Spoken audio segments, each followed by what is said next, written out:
pas dans la campagne qui avait Ouais, été mais fait. enfin là, ça devrait. Je vais vous l'expliquer. Alors qu'est-ce que c'est vrai que c'est un souci, quoi. En fait, c'est votre, c'est votre question, hein, c'est ouais. ça? D'accord. Alors qu'est-ce que veut faire Marine sur l'Union européenne? D'abord, la construction européenne, ce qu'ils ont voulu faire, et on s'en rend compte maintenant, enfin depuis longtemps nous, mais ça apparaît au grand jour maintenant, c'est qu'ils ont voulu construire des États-Unis d'Europe, sur le modèle américain, de fédération américaine, donc vous savez les 50 États, bon, sauf que les États-Unis, c'est un pays neuf qui s'est construit, qui n'avait pas de culture originelle. Donc ça s'est construit et donc voilà, ils ont pu prendre leur modèle comme ils l'ont souhaité. Nous, c'est l'Europe est multimillénaire et donc si vous voulez, il y a des cultures qui se sont formées. Il y a 23 dans les 28 pays de l'Union européenne, il y a 23 langues. Il y a 28 cultures différentes, avec toute l'histoire que ça peut,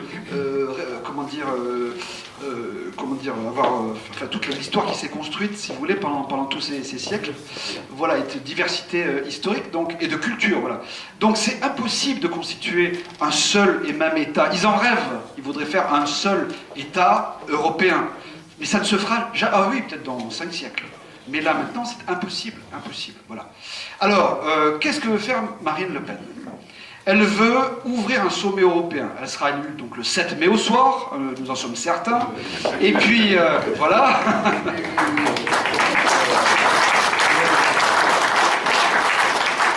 Déjà, la première chose qu'elle va faire, et qu'elle a le pouvoir de faire en France sans négociation, c'est d'arrêter l'espace Schengen. Voilà. Il y a déjà des accords qui ont été faits, signés, mais qui sont non appliqués, qui ont été signés il y a quelques mois, qui sont non appliqués. Donc tout de suite, la France sortira de l'espace Schengen, comme le Royaume-Uni. D'accord? Bon.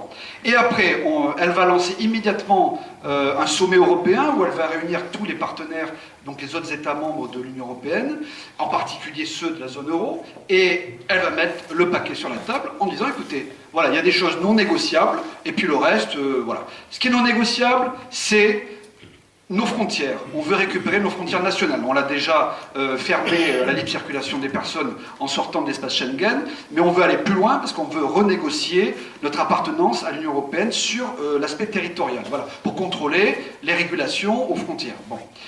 Deuxième chose, la monnaie. Notre budget, notre système bancaire, notre politique agricole commune, hein, on va la franciser. Le budget à l'Union européenne. C'est-à-dire qu'on verse tous les ans 21 milliards depuis 25 ans. Je ne sais pas si vous imaginez le cumul de sommes. Hein. Si on a des dettes, c'est pas pour rien. Bon. Alors, ils nous en rendent, certes, 13 milliards. Donc, mais on a toujours un solde négatif de 8 ou 9 milliards. Bon. Voilà, on va négocier tous ces points. Et puis, il y a quelque chose de très important, la concurrence déloyale. On ne veut plus de concurrence déloyale en France. Donc, les travailleurs salariés détachés qui viennent de Roumanie, de Bulgarie, etc., qui viennent en France sur les chantiers français de Bouygues, avec des effectifs très importants. Hein. Quand on a 6,5 millions de chômeurs, on ne va pas chercher des travailleurs étrangers pour les payer à vil prix. Hein. C'est ça le problème. C'est qu'on est en concurrence sur notre propre territoire avec des travailleurs à bas coût. Donc ça ne peut pas tenir. Bon. Donc immédiatement, suspension ou abrogation totale de la directive des travailleurs détachés. Vous savez, la fameuse directive Bolkestein avec le plombier polonais, etc. Bon, ça fait 20 ans qu'on en parle, mais à un moment donné, il faut passer aux actes, quoi. Bon. Donc ça, c'est plus possible. Voilà. Toute la concurrence déloyale, comme ça s'est passé avec Whirlpool, on n'en a pas parlé de Whirlpool. Whirlpool, c'est quoi? C'est le symbole même du mondialisme. Vous avez un groupe américain, Whirlpool, qui a racheté dans le temps, et très bien, bon, on n'est pas contre, hein, mais c'est une entreprise privée. C'était le groupe Brandt. Vous savez, les machines à laver vedettes, hein, avec la mère Denis, vous vous souvenez? Bon, moi, je me rappelle des pubs de mon enfance. Bon. Tout ça pour vous dire... Bon, et qu'est-ce qu'ils ont fait? Pour faire plus de profit, parce que d'être dans la zone euro, ça coûte cher, on est de moins en moins compétitif. Pour être de plus en plus compétitif avec les produits qui sont fabriqués hors de la zone euro, qui sont fabriqués en Chine, etc., il faut baisser les salaires, il faut baisser le coût du travail. C'est pour ça qu'il faut casser le droit du travail. C'est pour ça qu'ils ont fait la loi El Khomri. C'est pour ça que M. Macron, si par malheur il était élu, il ferait une loi El Khomri puissance 10 ou 20. Voilà, c'est pour ça que c'est plus possible. Donc Whirlpool, qu'est-ce qu'ils ont fait? et ils ont dit, bon, ben, d'abord ils ont encaissé toutes les subventions que leur donnait la France. Donc la région Nord avait donné, je sais pas, 2 ou 3 millions d'euros. Le CICE, vous savez, le fameux gadget de Hollande, pour créer des emplois avec la promesse de M. Gattaz, vous savez, là, il avait son pins, 1 million d'emplois. On les cherche, hein. On les a pas vus. 1 million de pins, mais pas 1 million d'emplois. Eh bien, tout ça, c'est plus possible. Donc, si vous voulez, donc, ils ont délocalisé hors de la zone euro, donc en Pologne, et donc en 2018, Whirlpool va partir. Voilà. Alors, M. Macron est allé tout de suite discuter avec les syndicats, mais c'est pas avec les syndicats qu'il faut discuter, c'est avec les dirigeants de Whirlpool qu'il faut discuter, en leur disant d'abord, si vous partez, avant de partir, vous allez nous rembourser toutes les subventions que vous a versées la France. La région, le CICE, 40 millions d'euros, ils ont touché. Ils ont dû toucher aussi 1 ou 2 millions au titre du crédit impôt recherche. Bon voilà, ils se sont pris au bas mot, 45 millions d'euros, et puis, bye, hein. Merci, vous fermerez la porte derrière moi, quoi. Et puis vous avez 300 salariés au tapis, vous avez 200 intérimaires supplémentaires au tapis, et puis ça, c'est pas leur problème, hein. Et voilà, ils sont partis où? En Pologne. Et comme par hasard, la Pologne, c'est hors de la zone euro. Donc le problème, c'est bien l'euro. L'euro tue toute la compétitivité de notre France. Si on s'est, c'est ça, si on s'est désindustrialisé, en grande partie, c'est à cause de la politique monétaire, d'abord de l'euro, et avant l'euro, c'était le franc fort. Et les salaires là-bas, en Pologne, le SMIC, c'est 470 euros. Voilà. Le SMIC en France, c'est le double. En net, on parle en net. Hein. On parle en net. En brut, c'est 1400 et quelques. Bon. Donc, voilà la situation. Donc, on ne pourra jamais être compétitif avec le tiers-monde, avec le Bangladesh, avec je ne sais quoi. Parce que le mondialisme, j'avais donné ça comme définition à Marine il y a une dizaine d'années, elle avait trouvé ça génial, bon, ça m'était venu comme ça. C'est faire fabriquer par des esclaves pour vendre à des chômeurs. Et bien, c'est exactement ça, le mondialisme. Voilà, et vous avez des esclaves qui sont sous-payés en Pologne, qui vont vendre des machines, des machines à laver en France à des gens qui auront perdu leur emploi. Voilà, ils devront s'endetter pour s'acheter une machine. Voilà ce que c'est la destruction de richesses, la destruction de valeurs partout, à tous les étages. C'est plus possible. Non seulement ils ont bradé Alstom, Technip, SFR, mais ils sont en train de tout laisser liquider. Voilà, ils vendent la France à l'encan. Voilà, c'est ça la situation exacte. Je ne sais pas si j'ai bien répondu à votre question. Alors, donc, Marine va négocier sur tous ces critères. Deux options. Soit les institutions, nos partenaires, acceptent, ce que je crois, parce que moi je les ai en face de moi dans les commissions, M. Juncker, M. Draghi, M. Moscovici, qui me déteste, M. Monod... vous êtes un extrémiste, etc. Parce qu'il me traite de fasciste en commission, enfin, c'est surréaliste. Hein. Bon. Alors je ne vous parle pas des autres, ils sont inconnus, mais bon, c'est les pays du Nord, M. Dombrovski, M. Dijsselbloem, toute l'élite européiste, etc. Ils sont en désarroi total. Depuis le Brexit, ils ne dorment plus, ces gens-là.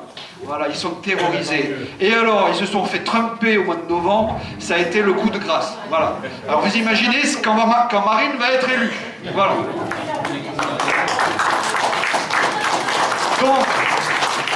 Donc, deux solutions. Si on arrive à négocier ce que je crois, et de plus en plus d'ailleurs, nous allons obtenir des accords avec eux pour changer l'Europe, pour avoir un nouveau traité et pouvoir faire une Europe des nations.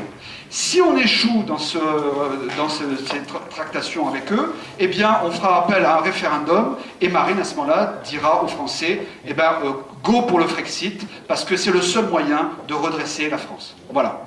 Donc, deux référendums, un oui, un non, en fonction des résultats du sommet européen en 2017. Elle le dit. Pas assez souvent, peut-être, mais...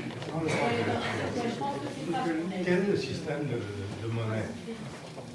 Alors j'ai une question là. En Europe, quel est le système de monnaie? Donc dans la zone euro, vous avez 19 pays, et les 19 pays ont la même monnaie unique. Une monnaie unique, d'accord? Moi j'ai lu un livre sur la monnaie commune. Voilà, bon, je vous explique. Deux choses différentes. Alors, sur l'euro, qu'est-ce qu'on veut faire? Ce qu'on veut faire, c'est se libérer du carcan de l'euro-monnaie unique. C'est-à-dire que nous avons une perte de compétitivité énorme entre l'Allemagne et la France. C'est pas nous qui le disons, c'est le FMI qui a fait une étude qui dit qu'on a au moins 20% d'écart de perte de compétitivité. C'est pour ça qu'ils veulent diminuer les salaires en France, qu'ils veulent baisser les prestations sociales, etc. C'est pour arriver à cette compétitivité en faisant une déflation, une dévaluation des salaires. Nous, on ne veut pas faire une dévaluation des salaires, on veut éventuellement diminuer la valeur du franc pour être plus compétitif. C'est ce que font toutes les grandes puissances économiques devant nous. Les États-Unis, le Royaume-Uni dans l'Union européenne avec la livre sterling, le Japon, la Chine, ils font tous de la dévaluation compétitive de leur monnaie pour être compétitifs justement pour que leur économie soit beaucoup plus exportée dans le monde entier. Voilà. Mais attendez, je vous réponds. Donc c'est le sujet de l'euro. Hein. Oui. Donc dans ces 19 pays, donc nous avons la même monnaie unique, il faut qu'on casse ce lien entre l'euro allemand et l'euro français. À partir du moment où nous aurons cassé ce lien-là et que nous on propose en contrepartie un euro-monnaie commune, c'est-à-dire d'avoir une monnaie internationale pour les échanges internationaux des entreprises, des États, etc. Voilà, il faut effectivement une monnaie de transaction. Ça, on n'est pas contre. Nous, il y avait du temps de l'écu, vous vous souvenez, du système monétaire européen, jusqu'à 1999, on avait cette monnaie-là. Nous, on était d'accord jusque-là. C'est quand on nous a piqué notre monnaie en 2002 qu'on n'était plus d'accord. Hein. Donc, voilà, ce que l'on veut, c'est avoir notre nouvelle monnaie nationale, c'est-à-dire, on va l'appeler le nouveau franc français, qui sera une parité égale d'un écu ou d'un euro-monnaie commune à partir du moment où on aura trouvé un accord avec nos partenaires. Et donc, votre baguette à 1 euro, elle passera à un nouveau franc. Votre salaire à 1500 euros par mois passera à 1500 nouveaux francs. Voilà. Donc ça ne va strictement rien changer pour nous, hein, y compris pour votre épargne, il n'y aura pas de souci.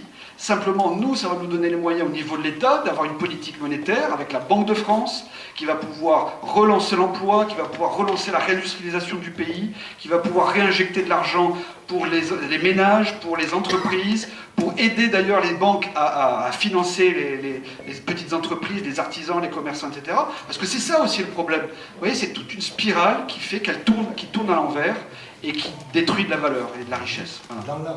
Dans l'Europe des nations, vous dites, j'ai bien compris, l'Europe des nations futures, comment vont travailler les monnaies? Comment elles vont s'organiser? Alors il y aura, comme à l'époque du système monétaire européen, le SME, donc il y avait... On va l'améliorer justement, ouais. Et donc on va utiliser le statut du Danemark.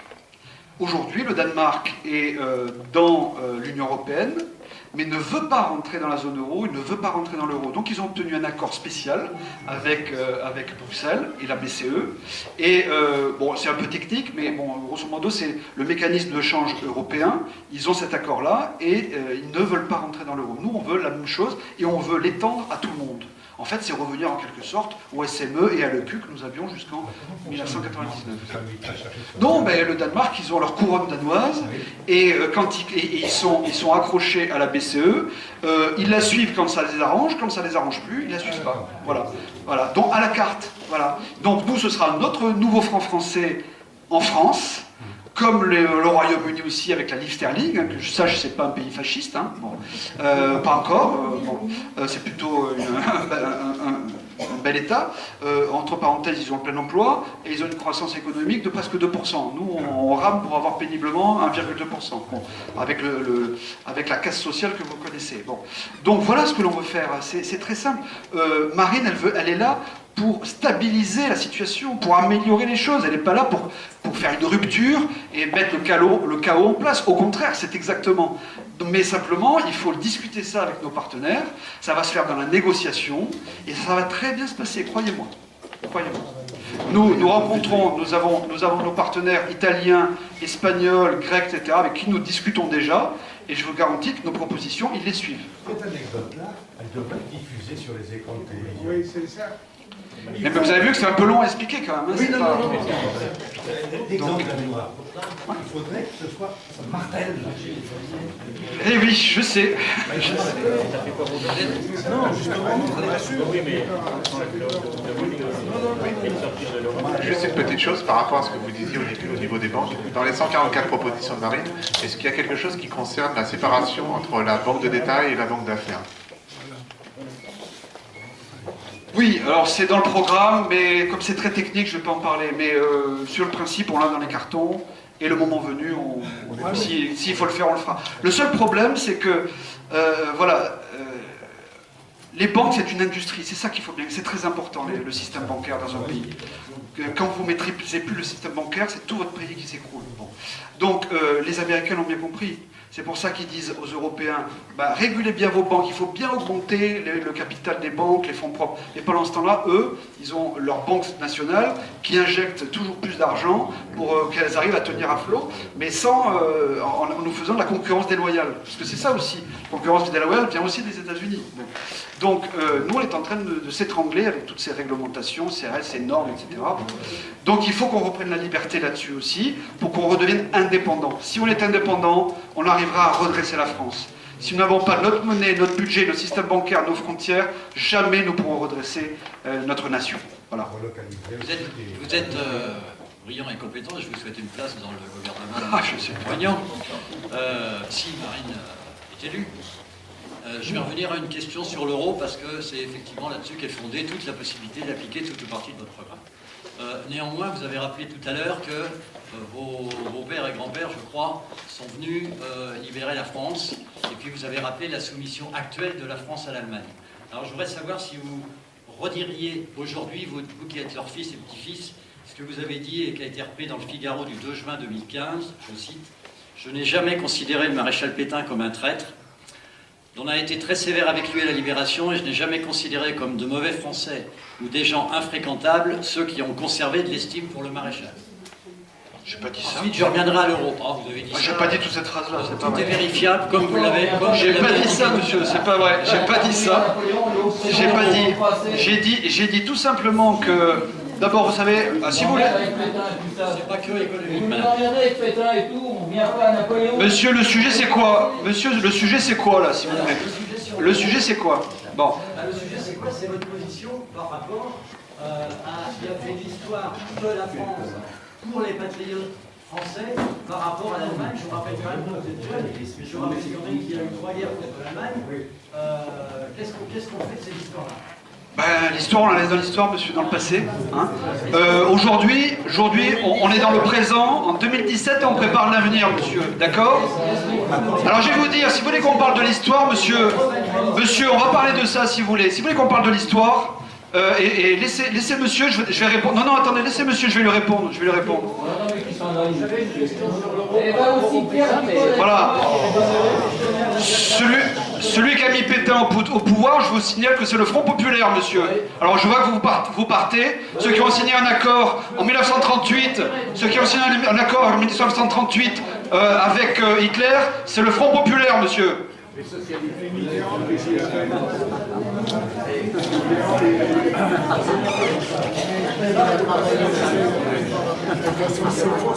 Alors, l'épisode étant terminé, je ne sais pas ce que votre monsieur, mais en tout cas, il n'était pas du côté des résistants pendant la guerre, mon ami. Bon. Alors, sur l'euro, est-ce qu'il y a encore des questions sur le sujet? Ici. Ah oui, pas mal. La Banque de France a une spécificité qui a toujours été, c'est de manipuler plusieurs monnaies à la fois. Le franc CFA, le franc CFP, le franc français, et des fois d'imprimer des monnaies pour d'autres des pays tiers. Est-ce que c'est la banque, si par exemple on quitte l'euro, est-ce que c'est la BCE qui conserve la gestion du franc CFA? Non, le franc CFA, c'est un vrai sujet, vrai sujet. Notre décision n'est pas encore prise là-dessus. Il faudra effectivement en débattre justement avec les intéressés. C'est-à-dire que, alors monsieur, la question qu'il pose, c'est en Afrique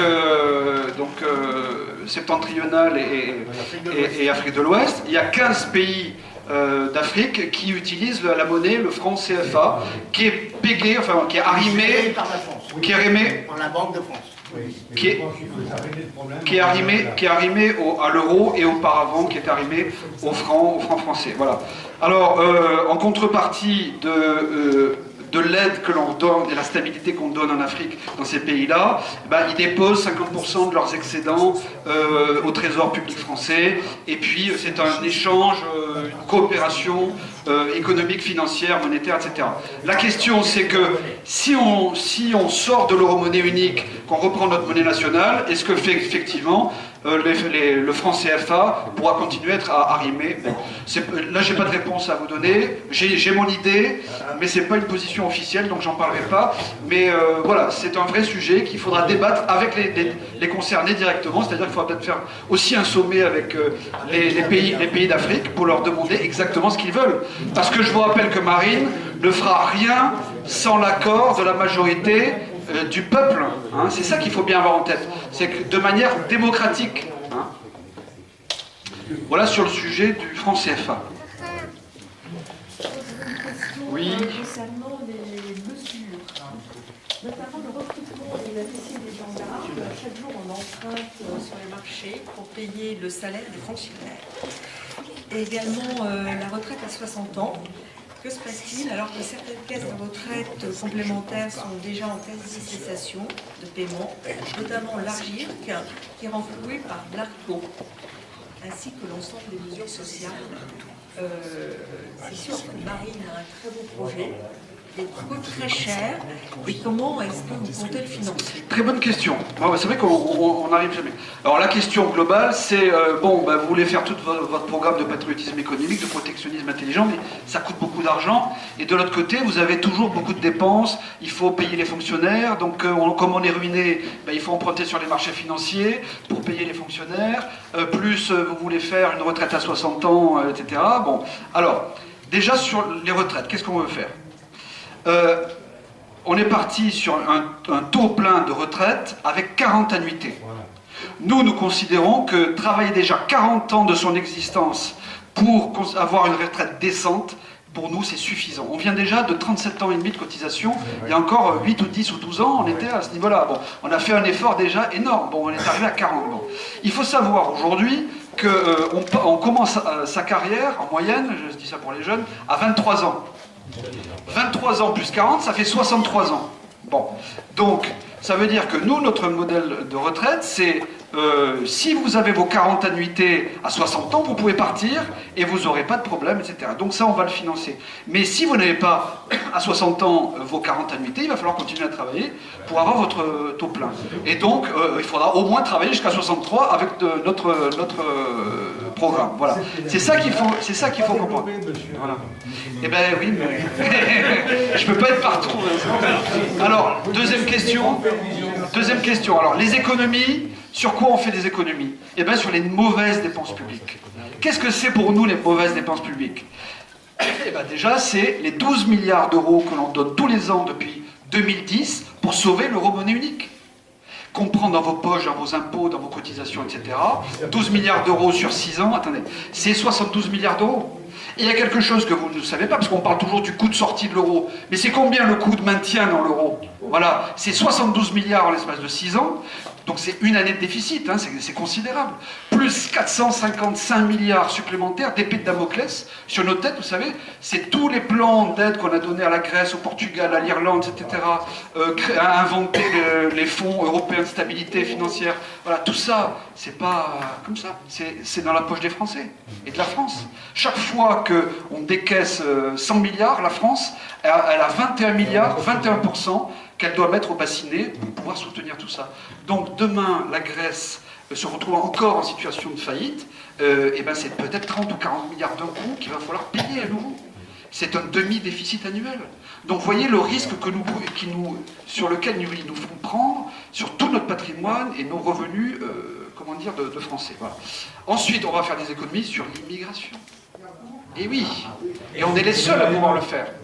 Donc, immigration et AME, c'est environ 11 milliards d'euros qu'on a chiffré. Et encore, on a été très très modeste. Hein, parce que vous savez qu'il y a des experts, comme Gourevitch par exemple, qui montent jusqu'à 80 milliards d'euros de coûts de l'immigration pour la France. Alors, sur les coûts directs et indirects, vous voyez qu'on est très très modeste. Donc, on a pris environ 9-10 milliards, plus la suppression de l'AME, donc ça fait environ 11 milliards.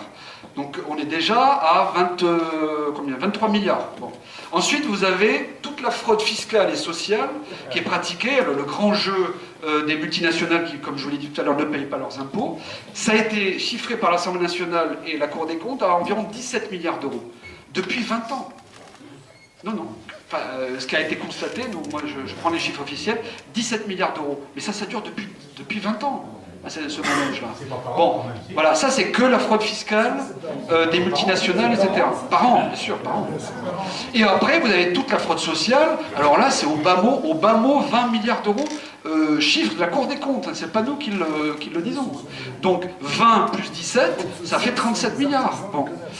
Plus les 23 milliards, on est déjà à 50. Ensuite, vous avez le millefeuille, administratif, vous savez, avec les intercommunalités, avec les régions, etc. Alors, on a beau réduire les régions pour faire des économies, mais en fait, ça augmente les budgets. Donc, il n'y a pas d'économie. Donc, tout ça, nous, on va en faire. C'est au bas mot 10 milliards d'euros. Non, autant, 4 milliards d'euros. 4 milliards d'euros. Oui, c'est ce que je dis, voilà. Et puis, l'économie sur vous savez, le budget de l'Union européenne au Parlement européen. Voilà, c'est 8 milliards d'euros. Donc ça, plus ça, plus ça, plus ça, après. Et puis, bon, mais quand vous faites la somme, on arrive à peu près à près de 80 milliards d'euros. C'est une année de déficit. Vous voyez? Donc, redresser la France, c'est relativement facile, finalement, quand on prend les bonnes décisions. Voilà. Je ne sais pas si j'ai répondu à votre question, madame. Voilà. J'ai une demande de parole. Oui, je profite, le maire rural que je suis, on profite pour apporter une précision d'importance. Parce que je sais que c'est un sujet d'inquiétude, en particulier dans un département comme le Loir-et-Cher, c'est la politique agricole commune. Vous avez régulièrement entendu dans l'argumentation, ah ben oui, mais si vous quittez l'Europe, l'agriculture française est morte. Alors il est important que vous sachiez et que vous disiez que l'Europe n'a jamais donné un sou, jamais donné 1 euro à l'agriculture française. Ce sont les Français qui payent. La seule chose que nous ayons fait, c'est que nous avons délégué à des fonctionnaires européens le fait de répartir les aides agricoles que vous payez tous. C'est vous qui payez, c'est la France qui paye pour les aides agricoles. Il n'y a pas de politique agricole qui serait payée par l'Europe par un espèce de mystère ou une poudre de perlimpinpin. 9 milliards d'euros pour l'agriculture, 4 milliards pour les fonds européens, etc. Mais je me rappelle quand j'ai fait la campagne européenne il y a 3 ans, il y avait le président du Limousin, M. Denanot. Le pauvre, il a été obligé de démissionner de sa présidence du Limousin. Heureusement, il a été élu député européen. Il avait fait une grande campagne de 4x3. Vous savez que ça coûte très très cher, hein, ces publicités-là. L'Europe investit dans le Limousin. Voilà. Et ça, c'était pour faire la promotion de l'Europe pendant sa campagne. Alors moi, je l'ai fait condamner au Conseil d'État et je lui ai demandé de faire reporter tout le budget de publicité dans ses comptes de campagne. Je peux vous dire qu'il me tire la gueule maintenant chaque fois que je le croise dans les couloirs. Mais il a été obligé de démissionner de son mandat de président du Limousin. Donc déjà, c'est une grande satisfaction. Tout ça pour vous dire que, effectivement, les 9 milliards que reçoivent aujourd'hui le monde agricole et le monde de l'élevage. Enfin non, le monde de l'élevage, ça s'est arrêté en 2015. Hein. Il faut savoir que les éleveurs sont en train de crever littéralement. Quoi, hein. Ils sont désespérés. Hein. Voilà, alors surtout, bon là on est dans la région centre, ça va encore, mais vous allez dans la Creuse, dans le Cantal, dans la Corrèze, etc. Les agriculteurs sont désespérés. Hein. Voilà, donc 9 milliards, mais tout ça c'est de l'argent, effectivement, Jean-Yves Narquin a raison, c'est de l'argent qui vient de France. Hein. Ça transite par Bruxelles et ça revient dans les régions françaises. Voilà. Il y a aussi les comités de suivi. Les copains qui n'arrivent pas à se faire réélire. La affaire, etc. On connaît. Ouais. Hello. Oui, voilà. S'il vous plaît, je voudrais revenir sur la dette des États. Pourquoi ne pas supprimer la dette des États? On doit cet argent à qui? À la grande finance mondiale, internationale. Rendez-vous notre argent. Alors, Qu'en pensez-vous? Alors, Marine sera la présidente de la France. Marine veut défendre un État stratège. Et un État stratège, c'est un État de droit. La France est engagée par contrat avec les créanciers internationaux, mais aussi français. Il ne faut pas perdre de vue. C'est-à-dire que là, vous dites il ne faut pas rembourser la dette. C'est ce que vous dites. Mais dans la dette, il y a aussi des investisseurs français, c'est-à-dire vous et nous, etc., qui mettons de l'argent sur notre contrat d'assurance vie. Et la compagnie d'assurance vie, elle achète de la dette française, etc. Donc on ne peut pas ne pas rembourser les créances. Donc la signature de la France est engagée, c'est du droit, et donc comme Marine Le Pen sera à la tête d'un État de droit, elle va rembourser la dette. Mais on va le faire à nos conditions. C'est pour ça que nous avons besoin du nouveau franc français de notre politique monétaire. C'est ça que, voilà. On est des gens sérieux, et on n'est pas là pour déstabiliser. Parce que vous savez, non mais monsieur, ce serait totalement irresponsable d'arriver en tant que chef d'État et de dire attendez, on ne paye pas la dette. C'est ce qu'ont fait quand même les bolcheviks en 1917, et ils n'ont jamais remboursé leurs emprunts, mais pendant 70 ans, ils ne sont pas revenus sur les marchés financiers pour financer le développement de la Russie. C'est ça le problème. On sait comment ça s'est terminé en 1989. Donc il faut être responsable. Voilà. Oui, mais tout est lié. On a fait l'Europe. L'Europe a sabré l'économie française, agricole, industrielle, et au profit des multinationales. Au profit oui, mais c'est ce que je vous dis depuis tout à l'heure. C'est ce que je vous dis depuis tout à l'heure. Alors, monsieur disait tout à l'heure, il faut séparer les banques d'affaires avec la banque d'État, puisque les banques, et d'ailleurs la Deutsche Bank, elle a plongé à mort parce qu'ils ont spéculé sur les subprimes, etc., etc. Mais alors, ça, monsieur, le seul moyen, monsieur, je vous réponds, le seul moyen, c'est le patriotisme économique et le protectionnisme intelligent. C'est ce que nous avons mis au point en 2008, donc ça date pas d'aujourd'hui, vous voyez. Et que finalement, quand on regarde bien et qu'on se retourne, eh ben, on voit que Madame Theresa May au Royaume-Uni, c'est ce qu'elle est en train de faire en préparant le Brexit. C'est d'ailleurs la première chose qu'elle a annoncée, c'est qu'elle a dit le Royaume-Uni va relancer un vaste plan de réindustrialisation. Parce qu'ils n'ont plus d'usines au Royaume-Uni. C'est pour ça qu'ils ont une balance commerciale qui a explosé, etc. Même s'ils ont beaucoup d'emplois, etc. C'est des emplois qui sont que dans le secteur de la finance. Donc nous, regardez Trump. Trump, qu'est-ce qu'il a fait? Avec un seul tweet, il a réussi à faire revenir une usine de Ford qui allait se construire au Mexique, je crois, et qu'il a fait rapatrier. Avec un seul tweet, il a réussi à convaincre les dirigeants de Ford pour faire fabriquer aux États-Unis. Parce que sinon, il est taxé de 35%. Vous voyez, c'est ça le protectionnisme intelligent. Parce qu'on est en guerre économique, c'est ça qu'il faut comprendre. Entre les États-Unis, l'Europe, l'Asie, etc., on se tire tous la bourre pour vendre nos bagnoles, pour vendre nos avions, pour vendre, etc. Je vous donne un exemple de la lucidité de notre programme. Et c'est pour ça qu'il faut qu'on sorte de l'euro et qu'on reprenne notre monnaie nationale. C'est que le président d'Airbus, par exemple, à un moment donné, vous savez, le dollar était beaucoup plus bas que l'euro. Enfin, l'euro était plus cher. Et donc, on était à peu près 1,50, 1,55 par rapport à $1. Et donc, on n'arrivait plus à vendre les avions, ou alors ça coûtait trop cher de les produire. Bon. Eh bien, il a fallu, pour pénétrer le marché américain, que le dirigeant, donc je crois que c'était Gallois, le président Gallois, en fait, il avait construit des usines dans le Delaware d'assemblage des avions Airbus pour vendre des Airbus sur le marché américain, pour faire concurrence à Boeing. Pourquoi? Parce que le dollar était suffisamment faible, et c'est pour ça qu'il faut une monnaie qui soit faible pour qu'on soit beaucoup plus compétitif. Et le seul moyen, c'est de sortir de cette euro-monnaie unique. Vous voyez, donc tout se tient, tout est cohérent.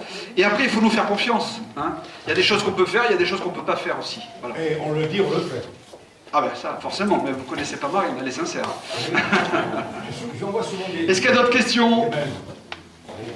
Le calendrier de la réforme territoriale, si vous supprimez les régions et les intercommunalités. Alors je crois que ça va passer par la réforme constitutionnelle dans un premier temps, parce qu'une des premières mesures aussi, c'est de lancer tout de suite un référendum sur la réforme constitutionnelle, et je crois que ce sera une des parties. Donc si ça se fait dans les 2-3 mois de son élection, après, il faut peut-être 1 an pour mettre ça en place, et puis mettons 18 mois, quoi. Le maire répond d'un point. Il faut savoir que le développement des intercommunalités se fait en violation de la Constitution actuelle. Il faut savoir que dans la Constitution est marqué le principe de libre administration des communes. Et par la loi, nous avons transformé ce principe constitutionnel et nous le contournons tous les jours. Et par exemple, dans ma commune a voté systématiquement contre toutes les intercommunalités, tous les transferts de compétences, etc. Eh bien, la libre administration et la démocratie de notre commune, elles n'existent pas. On nous traite comme des moutons à la schlag, on nous a obligés à rentrer dans un système et on ne peut pas en sortir. Donc, la première mesure que Marine prendra sur ce terrain-là, c'est la réaffirmation de ce principe-là. Libre administration des communes, on ne les fera pas rentrer contre leur volonté dans des systèmes dont ils ne veulent pas.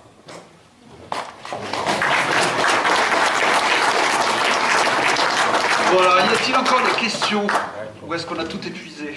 J'ai une question. Ça fonctionne? Est-ce que vous avez une idée, précise ou non, de l'installation des migrants d'une manière illégale ou légale, ici dans la région Vendôme, Blois, Romorantin? Je vais demander aux élus locaux, là, de Michel. Je peux ajouter... Vous avez des chiffres, vous? Oui, je peux ajouter mon témoignage. J'habite à Bracieux, je suis interprète traducteur de langue russe auprès du tribunal de grande instance de Blois, et j'ai souvent été amené à faire l'interprète dans des auditions, soit au commissariat de police, différents commissariats de police de la région, du département ou de la gendarmerie, ou même en comparution immédiate au tribunal de Blois. Ce que je peux vous dire, c'est que la plupart du temps, pour ces prévenus, que j'accompagne même jusqu'à la prison, à la maison d'arrêt de Blois, quand il y a des décisions d'incarcération, que ces personnes abusent, non seulement abusent, c'est même pas trop fort comme vocabulaire, mais exagèrent l'esprit et l'argent de l'hospitalité des Français. Exemple, ces personnes, par exemple, je suis amené à auditionner des familles venant de Tchétchénie. Les Tchétchènes sont musulmans, bon, c'est leur problème, mais ils veulent importer, une fois installés en France, leurs habitudes de polygamie. Alors, pour ce faire, j'ai eu l'occasion de constater que ces personnes, ces hommes, font venir un imam de Vendôme et en langue ou arabe ou en russe, que je connais, ou en français, mais c'est plus rare, et pour pratiquer des mariages illégaux qui n'ont aucune valeur, vous le savez. En France. Voilà, c'est mieux. Aucune valeur officielle.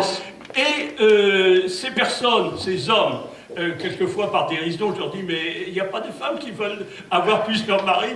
Alors là, je me suis fait incendier, ne connaissant rien à l'état d'esprit des musulmans. Bien, mais ce que je voudrais dire, c'est que je suis amené à peu près, maintenant c'est un peu plus rare, à peu près une fois par mois ou 2 fois par mois, à écouter ces personnes qui sont interpellées pour des vols, pour battre leurs concubines ou leurs femmes, et plus ou moins légales, et ils ont, j'allais dire, non pas une multitude, mais un nombre certain d'enfants, 4, 5 ou 6 enfants, qui multiplient les allocations familiales, bien sûr. Ces personnes, ces hommes, n'ont pas de travail ou alors des missions, comme on dit, de quelques semaines, et ça leur suffit.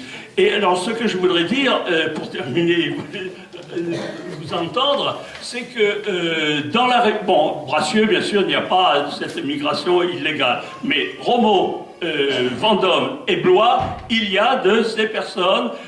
Beaucoup de personnes ignorent. Bon, je vous donne un exemple. Un jour, on m'appelle pour faire l'interprète et à la ville de Blois, venait d'arriver en minibus 17 Tchétchènes qu'on a répartis dans les hôtels de la ville ou de la localité Et ces personnes, bon, c'était la plupart des hommes, mais qui ont fait venir ensuite leur épouse, plus ou moins légale, ensuite leurs enfants, etc.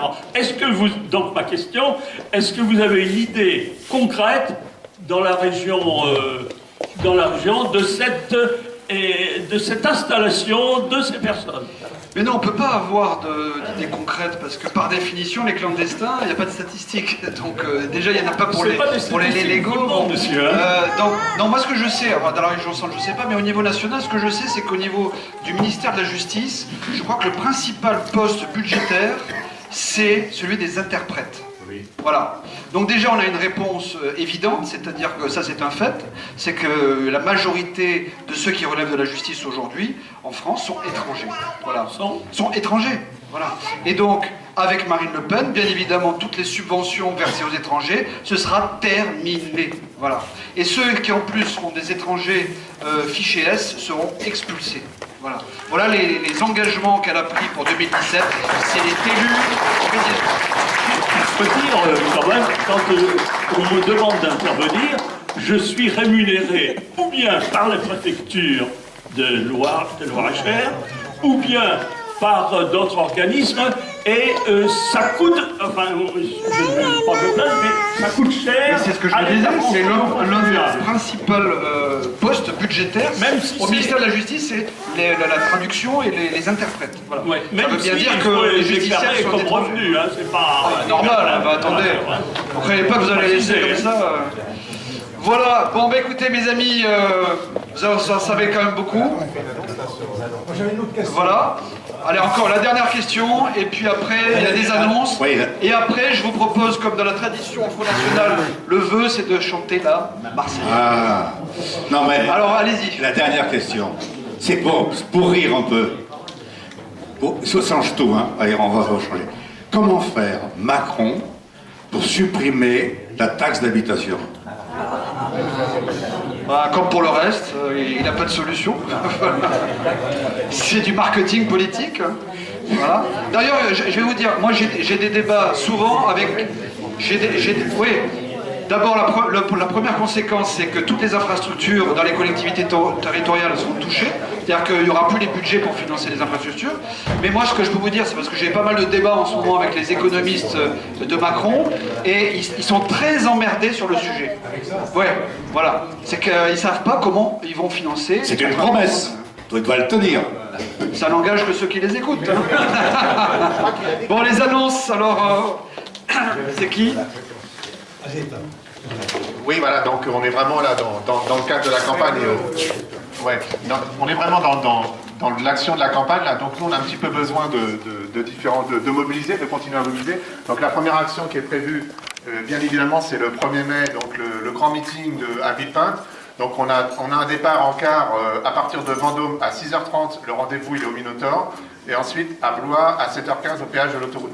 Donc on a vraiment besoin de mobiliser, je pense que c'est vraiment important qu'il y ait vraiment une masse de monde qui se trouve à Villepinte, et que dans le car on soit vraiment nombreux. Ça c'était la première date. Ensuite on a une deuxième action aussi qui est prévue toujours la semaine prochaine, le jeudi 4 mai, on a prévu de faire une action médiatique sur le rond-point de Cap-Ciné, entre 7h30 et 8h30. Donc en fait, c'est la période un petit peu où il y a un petit peu de bouchon au niveau de la sortie de l'autoroute et tout. Donc les voitures sont obligées d'un petit peu de s'arrêter. Donc l'idée, c'est qu'on va mettre des panneaux au milieu, on va planter, on va prévenir la presse et on va essayer de distribuer des tracts, des documents au niveau de la population. Ensuite, on a d'autres actions qui sont prévues et je pense qu'ils sont des choses qui sont très importantes par rapport à ce qu'on disait tout à l'heure sur Whirlpool, justement. Sur Whirlpool, il y a vraiment des choses qui sont très intéressantes, y compris par rapport aux gens qui sont salariés, y compris même des syndicalistes qui rejoignent Marine Le Pen et qui s'engagent vraiment par rapport à eux. Je pense justement par exemple à ce délégué syndical de la CFDT à Whirlpool qui a annoncé qu'il allait voter Marine Le Pen et qui reste d'être exclu de son syndicat. Donc ça c'est vraiment inadmissible. Et bien évidemment, il a le soutien du Front National dans une structure qui s'appelle le CERFRONT syndical qui regroupe les syndicalistes patriotes et il sera le bienvenu parmi nous. Et donc c'est pour ça qu'on a vraiment besoin aussi pour gagner l'élection présidentielle, de s'adresser aux salariés. Donc on a prévu une distribution de tracts devant la grande entreprise qui se trouve à Delphi, donc l'entreprise Delphi à Blois, donc entre 12h15 et 13h. Et également, on va faire la même chose aussi devant une entreprise à Theillet, qui s'appelle Forestia, entre 12h et 13h. Et typiquement, c'est vraiment important parce que c'est vraiment deux entreprises qui emploient beaucoup de gens et qui sont touchées fortement par les restructurations et par justement la mondialisation. Là, ces gens-là, ils payent vraiment le prix fort de ce genre de politique. Voilà, merci. Theillet, c'est toujours pareil, le jeudi 4 mai, entre 12h et 13h. Donc on va faire une liste un petit peu à la sortie là-bas au niveau de la table pour les gens qui sont volontaires pour nous aider justement sur les deux actions du jeudi 4 mai. Merci à tous.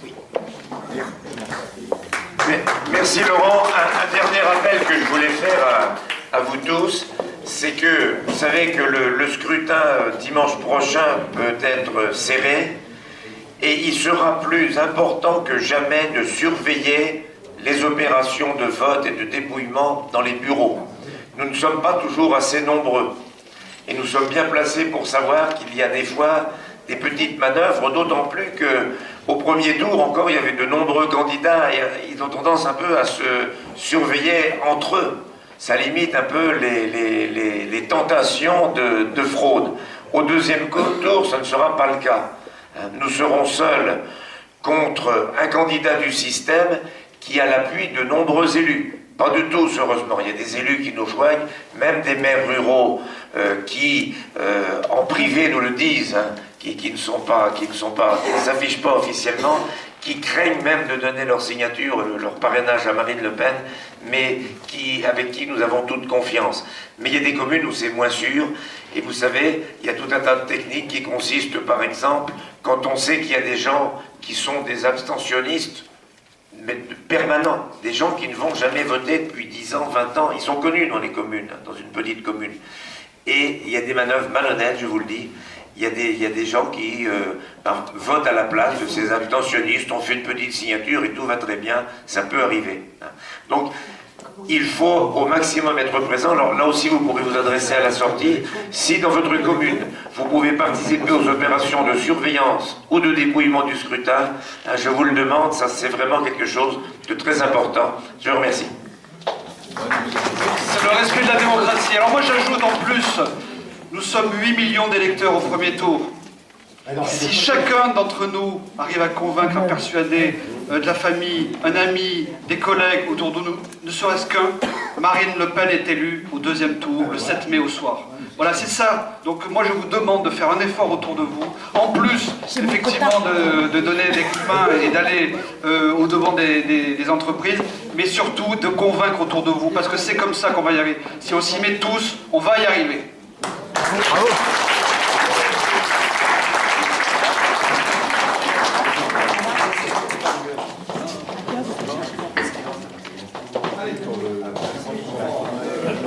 Patrie.